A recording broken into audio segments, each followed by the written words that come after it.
Hello, welcome back to my channel where, yes, I feel as rough as I look.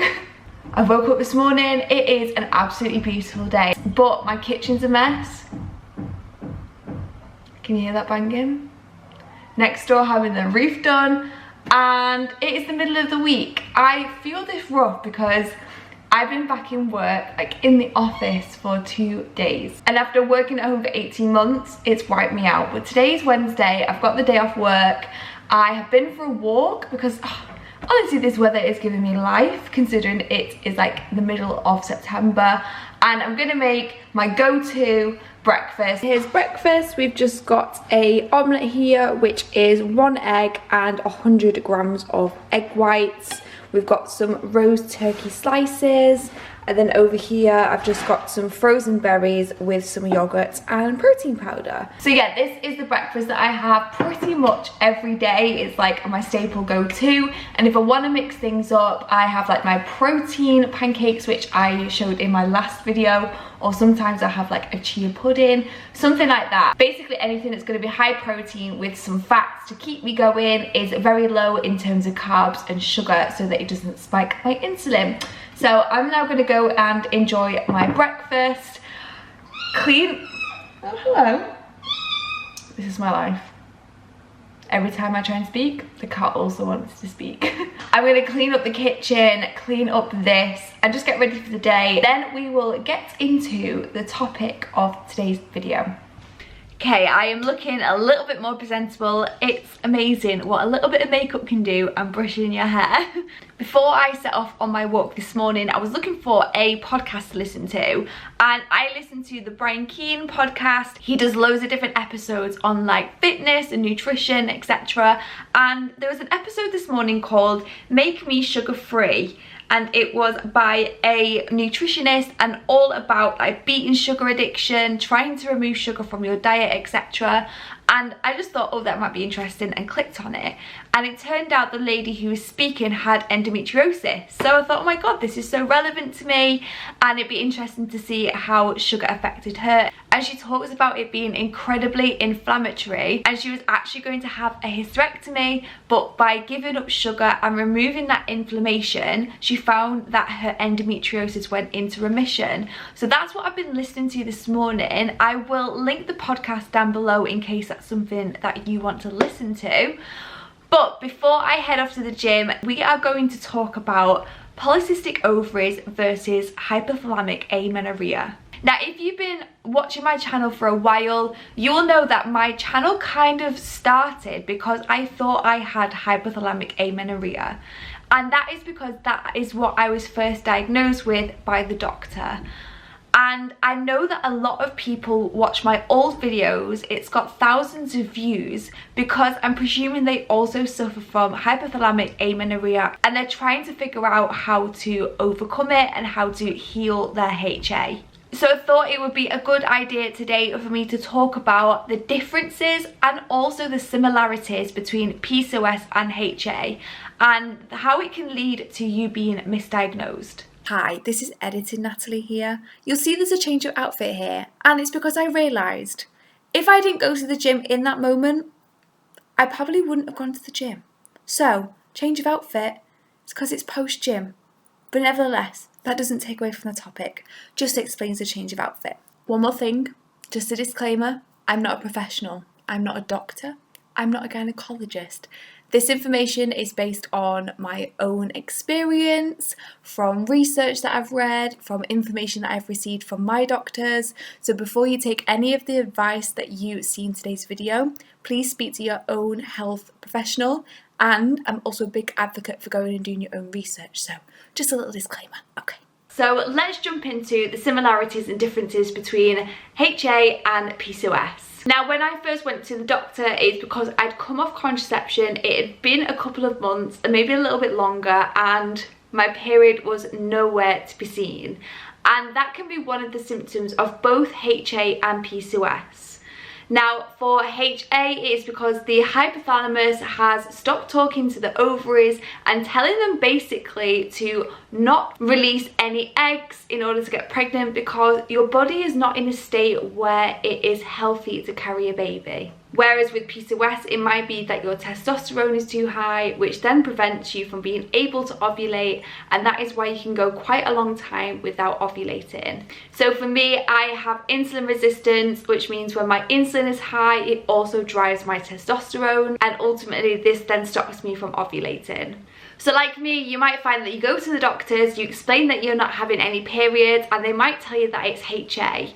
Especially for me, in the circumstances, I was exercising quite a lot and probably not fueling my body. So the doctor's first inkling was that it was HA, when we actually did some further investigations, it was PCOS. So number one similarity between HA and PCOS is the absence of your period. The second similarity is polycystic looking ovaries, and this can actually occur for people with both HA and polycystic ovaries, because in both circumstances you are not able to ovulate, but your body might be trying to ovulate each month. So you might find that you have no periods or irregular periods, and you are not ovulating every single month as you should be. And that's where those follicles start to grow, but they're not able to be released, and it means then that you have lots of tiny follicles within your ovaries which look like polycystic ovaries. So this can also occur with HA, not just polycystic ovaries. So if you do get sent for a scan, it is definitely worth taking into consideration that just because you've got polycystic looking ovaries, it doesn't mean that you've got PCOS. So if that was the case, you had irregular or absent periods and you had polycystic looking ovaries, the next thing I would expect is for the doctor to look at your hormone levels. And this is where you'll begin to see a difference between HA and PCOS. So in my case, because I had polycystic ovaries, the doctor found that my LH was higher than my FSH in terms of the ratio. So my LH was 3 times higher than my FSH. And if you find that they're the typical ratios that you have, so your LH is 2 or 3 times higher than the FSH, then that usually suggests that it is polycystic ovaries. Whereas if it's HA, you'll find that your LH will be low in comparison to your FSH. Another hormone that your doctor might look at is your androgens, which is your male hormones. And typically women with PCOS will have high androgens. So for me, my testosterone was particularly high. But this can also occur in HA, and this is where it can be incredibly difficult for your doctor to figure out whether it is HA or PCOS, because if you've got irregular and absent periods, your testosterone is particularly high, you've got polycystic looking ovaries, it can be very difficult for your doctor to tell whether it's HA or PCOS. Which is why it's really important for them to also look at your LH and FSH, because that could then give them an inkling as to which one that it is. I mentioned previously that I have insulin resistance, and this is another indicator of whether you have PCOS or HA. So somebody like me with PCOS might have what looks like normal fasting insulin, or they might have high fasting insulin. Whereas someone with HA typically has low fasting insulin. So again, that is the difference between HA and PCOS. So your doctor should be able to do a insulin test for you in order to see whether your insulin is normal, high or low. And last but not least, if you are sent for a scan, which is where they'll typically pick up those polycystic looking ovaries, they'll also look at the lining of your uterus. So for me with PCOS, I found that the uterine lining was quite thick, whereas somebody with HA will typically have a thin uterus lining. Again, that's another indicator for your doctor to look at. If you've got a thick uterus lining, it might be PCOS, whereas a thin uterus lining might be HA. So they are just some of the symptoms of PCOS and HA. Hopefully this is a good start. If you've got no periods at the moment, or they're incredibly irregular and you're not sure what to do, you can have a look at the information that we've shared today and hopefully start to piece together whether you think you've got HA or PCOS.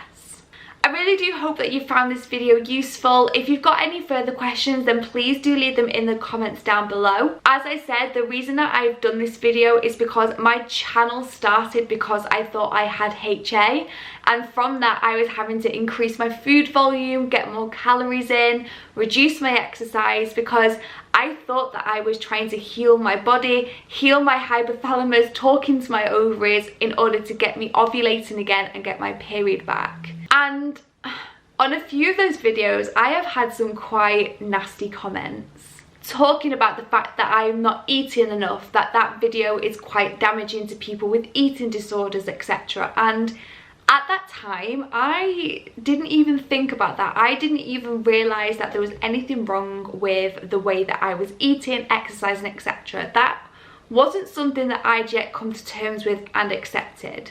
So I think next video will be maybe delving back into that video, having a look at what I was eating and talking a little bit more about my disordered eating past, my unhealthy relationship with exercise and how I've overcome that now. Yeah, how getting a PCOS or HA diagnosis has really helped me along the way in terms of learning how to look after myself again, because I've definitely had a bad relationship with both food and exercise, and by the amount of views on that video and comments, it seems like it's quite common. So that is definitely something that I'm going to talk about in another video. So if you did like this video, don't forget to give it a thumbs up and subscribe to my channel. Also go and follow me over on Instagram, where I do more like daily updates in terms of my PCOS and endometriosis, because we're getting surgery soon, guys. But anyway, I'm going to love you and leave you, and I will see you in my next video.